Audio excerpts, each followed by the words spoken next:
Today on Digging Deeper, we take a peek at first century parenting along with Doug Greenwald, the senior teaching fellow at Preserving Bible Times. Doug, it must have been a real challenge being the mom and dad to the Messiah.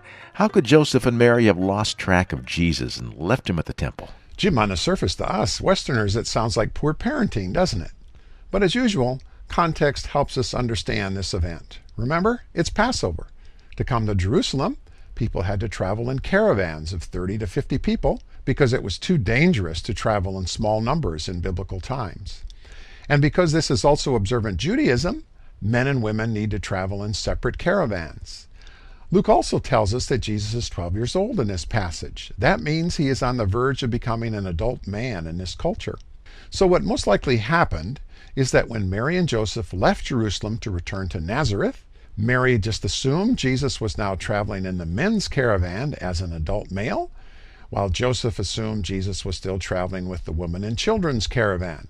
And it wasn't until both caravans stopped after a day's walk that they were reunited and realized Jesus was missing. So another day's walk back to Jerusalem to find Jesus.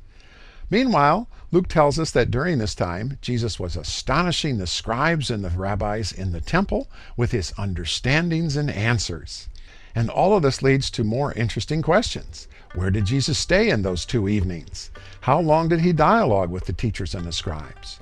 How did Mary and Joseph know they would find Jesus in the temple?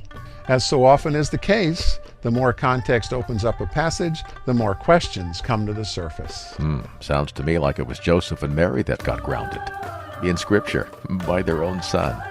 Learn more at the website preservingbibletimes.org, and be sure to listen next time to Digging Deeper.